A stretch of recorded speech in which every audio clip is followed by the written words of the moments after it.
Good afternoon. What's poppin'? Welcome to another episode of the Measy Show. Okay, now I'm your host with the most. Before we begin, preferably before we begin, please hit that subscribe and that like button for me. Let me know that you are a true citizen of the channel. Also, if you could, I sure would appreciate if you can go ahead and hit the post notification bell. That way, anytime I drop something, you can go ahead and tap in. If it's for you, watch it all the way through. Hit me a thumbs up. If it's not, hey, it's all good. No harm, no foul. Appreciate you guys for tapping in. I'd like to thank all my subs. Now, I just report on the news, bro. I report on trending topics, right? I report on things that are how could I say something that's gonna catch some traction, anything, period, right? Uh, and I gotta say, for this, what I'm about to speak about being such a trending topic for it being such a trending topic, it is stupid as hell. It's so stupid. Like, how did it even make the news? But we're gonna talk about it anyway. So, Sean Kingston. This is the Jamaican singer. For those that maybe are not familiar, he's a Jamaican singer, kind of like a little fat, dark-skinned dude from Jamaica. He did the Beautiful Girls. That's why it'll never work. You'll have me suicide. All that, right? That's his little song. Kind of, if you think about it, it's a little weird, but it's a good song. And he got a lot of notoriety for the song. He also had some stuff going on back in the day with Game, where I guess he got his chain snatched. And Game says that Meek Mill basically told Sean Kingston that he set it up or whatever it might be. Now that I don't know. I just know that I'm just naming things that maybe you might know him of if you don't know him particularly. So anyway, Sean Kingston. He had his house raided in somewhere in South Florida or something like that. And apparently it was for like the stupidest thing in the world. I guess he had a TV. He got a TV installed in his home, and it's supposed to be like $100,000 TV or something like that. It's not a regular TV. It's like basically like a movie screen TV. It's supposed to be like 17 feet by 9.5 feet or something to that degree, right? He had it installed in his home, and he still has never paid for it. And he, according to the people, used his celebrity star status or whatever to, to basically get it installed without whatever. Now, to my knowledge, I know Florida, they don't play around. They'll come like those. You see them a lot of time on the shorts. They'll if some drug house or something gets raided, they'll put some sign that says this drug dealer's out of business or something like that. Like have his picture. Like they're real. They take that authority seriously. So something like that, maybe that on the West Coast might not even got any traction. That's a big deal, right? That's a big deal to them. Out here, chances are maybe 100K you might get something out of it, but that's a legal thing. That's a civil thing. That's what I'm pretty sure. That's what the police would tell somebody if they call it. If Rent-A-Center rents you like 10, 15K of stuff and you don't pay them, it's civil, right? They're gonna sue you, go after your credit. So I don't see how some. But then again, maybe the value, and plus Florida, they don't play around. So whatever the situation, during the raid, his mom was arrested for, I think, the fraud or something like that. I don't know exactly what it all was.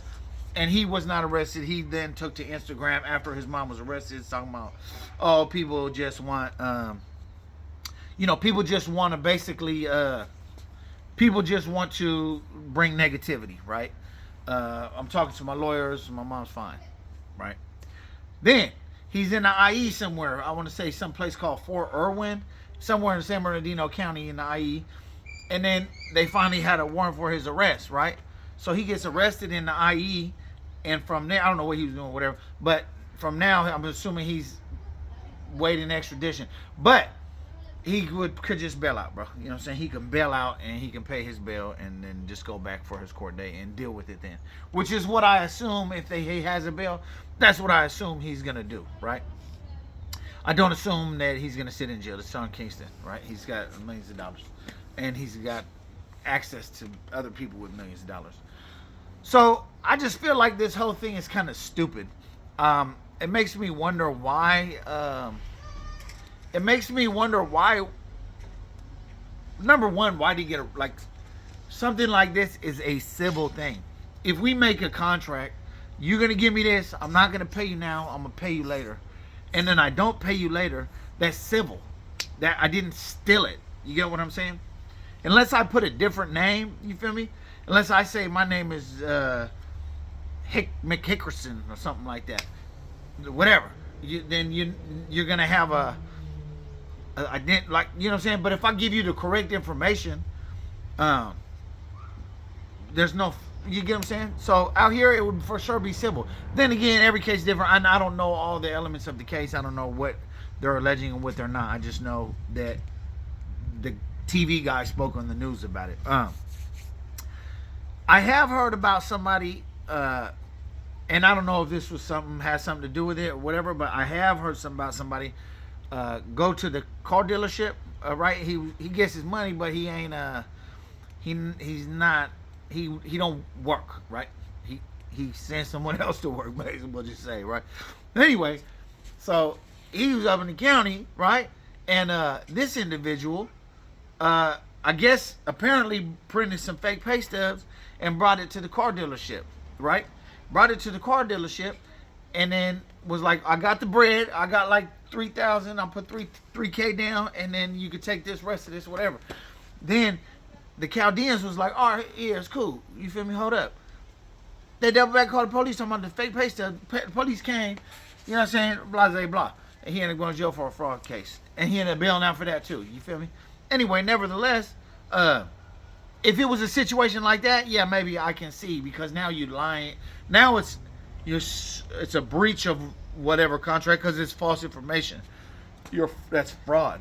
But you can't, assuming it was cut and dry situation with the TV thing, you can't say it's like fraud. I have to like intend to not give you your money, right? But if I intend to give you your money, right, then then something happens or something down the line.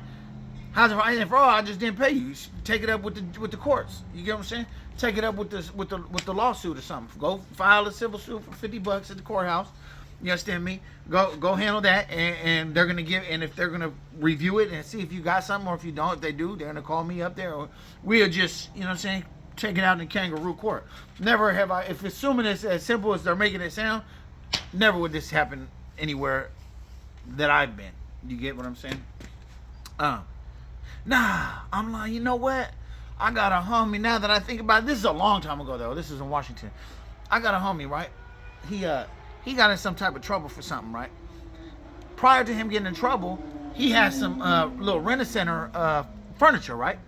And he's making his little payments. He's one of the ones that he'll always put a little bit and make his payments on car, house, everything, to where it looked like he was rich, but really he's just broke, but he pays all this stuff off in payments. Anyway, he ended up getting booked into the Keys County, right? And he already had the rent-a-center payments going on. Well, his wife had stopped making the payments because for whatever reason, I don't know, she stopped making the payments. And then when he had came home, before he was about to come home, and right before he was about to come home, they talking about, oh, he stole something from the rent-a-center people. You get what I'm saying? But really, he didn't steal nothing. He didn't have no. Anyway, he ended up wiggling out of it because he was, not able. He was incapacitated at the time. But nevertheless, that did happen. Now, I don't know. That's the only time I've heard of anything like that happening. So, assuming that this is like this in 2024, something like this should just be a civil thing. But anyway, you let me know what you think about it. And I also want to know, what's the standard of fraud in Florida? Like, that's a good question, because every state has different interpretations of things. What's the standard of fraud in Florida? What's the standard of all these things that they're saying? What's the standard of it? Anyway, what do you think is going to happen? You think it's a slap on the wrist? You think he's going to beat it, bail out, never hear about it again? What? You ask me, I think this, honestly, I really think you probably won't hear about this too much after this. But let me know what you think about it in the comments, man. I appreciate y'all. Salute. Have a good evening. I'm gone.